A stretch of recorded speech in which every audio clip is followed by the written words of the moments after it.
Hello guys! Saya magandang buhay. Ay, ang dami kong talong na mahaba, mataba, at mukha siyang masarap. Hi!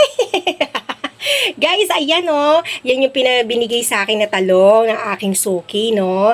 Iba-iba yung size niya. May large, may XL, may jumbo. Ayan, may jumbo, guys. Ayan. May jumbo, may large. Ito, medium lang to. Yung large natin, nasaan? Ayan! O, di ba kompleto? Meron din pong maliliit. Ayan. Ayan, o, di ba? Nakakatuwa naman. Ayan, guys. Alam nyo po, gagawin ko dyan. Pipirituhin lang namin lahat yan. So, yan na po yung magiging lunch namin kasi may mga bagoong po ako. Tapos, may mangga pa siyang binigay. So, sold na yun, guys. Okay na yun. Okay ng tanghalian namin yan, guys. So tara, lutuin na natin. Hiwa-hiwain. Alright. Alright.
Nagluto ako ng bawang sibuyas, igigisa ko po yung pinirito ko po na talong. So, anuhin natin parang style adobo, no? So, yung natira dyan, pirito lang. Yung the rest, igigisa natin sa may toyo. Alright, guys, tara!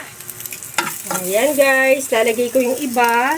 Kasi ito po yung niluluto ng papa ko rin noon. Nung ako'y nagtatrabaho pa sa Avon. So, mama ko lang po yung nagsabi na ito po ay laging niluluto ng aking ama. Alright guys, ito na po yung pangbagoong namin. So, ito po yung ginisa. Gigisa ko siyang ganyan. Tapos, lalagyan po yan ng konting toyo. Kaya hindi ko siya masyadong niluto, no? Kasi sobra siyang malalambot. Dagdagan pa natin kasi marami naman siya. So, di ba guys, maganda, no? Yung bigay ng ating suki. Ayan po, malaking pakinabang po sa atin yan. Dahil ang mga pagkain at gulay, lalo na ang gulay ay mga mahal po yan, no? So, lagyan natin siya ng konting toyo, guys. Masarap po ito. Try nyo rin po yan. Talong na pinirito ko, tapos lagyan ng konting toyo. Ginisa ko po siya sa bawang sibuyas. So, masarap po yan. Konting ano lang po yan. Tapos, okay na po yan. Pwede na po tayo kumain. Ayan, yung mama ko, sumasabat siya. Sabi niya, konti lang konti lang. Para daw masarap. Ayan, tingnan mo. Para saan yan? Ay guys, di ba ang ganda ko pa rin? Ayan na to guys. Kagi naman to. Anak ko, bakit kailangan pa ako no? Ayan guys. So, takpan na natin. In 5 minutes or 3 minutes, luto na po yan. So, takpan po natin guys. Ayan. Alright. Okay. Ito, luto na po.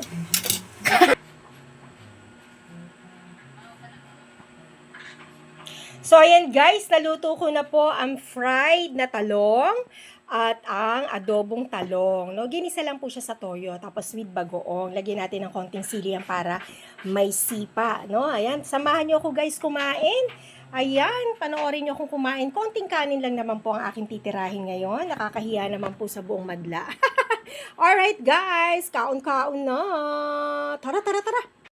Ayan guys, tara, ito. Adobong talong. Yay! Tapos may bagoong. Sarap. Takpan muna natin to. Yan. O, 'di ba? Marami rin palang pwedeng iluto sa talong. May fried na, pwede sa sinigang, 'di ba? Tapos pwede pang adobo. Hapsa. Hindi masyadong marami yung toyo. Para sakto lang. Kasi pag maraming toyo, baka umalat. May bagoong naman. Okay din pala, no?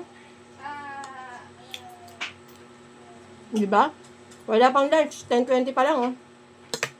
Pero dahil sa inyo, guys, imumukbang ko na. Diba? Ito naman pirito. Nagtinidor at ano na ako kasi mapaparaikain ko kapag nagkamay ako eh.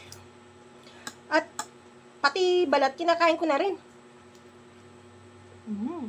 Sarap. Guys, kain tayo. Sarap. Lasa siya. Diba? Bigay lang to, diba? Isang ulaman na namin. Ang dami nung talong. Pero konti lang siya naluto.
Finally guys, natapos na rin yung pagmukbang ko. Ayan, yung pagkain ko ng adobong talong. Munti ko na siya maubos. Hindi ko na buti na alala ko may mga kasama pa pala ako. No?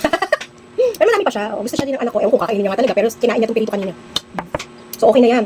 May pinahabol pa siya yung nagbigay kanina, kalabasa. Ayan, kalabasa. Diba? Ibinigay pa siya kalabasa. Tapos kalamansi. Galing kasi siya, binibigay kasi mga customer niya. Kaya masira nga naman doon. Binibigay niya sa amin. Dito sa amin walang tapon. Pag bulok tapon, syempre, kailangan naman kainin namin yun, diba? Well, anyway guys, sana nagutom ko kayo sa aking niluto, sa aming niluto ng anak ko. Adobong talong at piritong talong with bagoong, no? So, minsan gayahin niyo po yan. Masarap po, guys, no? So, wala nang keme-keme, wala nang kaartihan sa pagkain at sa mga basta naiulam at nakakain mo at wala kang allergy, go, di ba? Bigay lang, di ba? At least nakatipid kami ngayong tanghali. Mamayang hapon naman, tsaka naiintindihan kahit piritong itlog na lang mamayang hapon, as long nakakain tayo, di ba? Thank you, Lord. Lagi natin always thank you, Lord, no? Kahit na wala, thank you, Lord pa rin. Ganun. Alright, guys, salamat. Magandang buhay po sa inyong lahat dyan. At tayo po mag-ingat palagi. Always pray and always thankful for another day, another video, another blessing, another hingin nga na binibigay ni Lord sa atin araw-araw. Alright. Okay, sige na, makain na ako mga ogang ko dyan. Shoutout sa lahat, no? I love you all. I love you. Sige na po, bye-bye. Adobong talong. Petong talong, yung bagoong. Nilagang talong, meron ba doon? Adobo, talong. Galing sa bukid. Doon sa may bukid ng Tralala. Binigay. Binigay yung kapitbahay.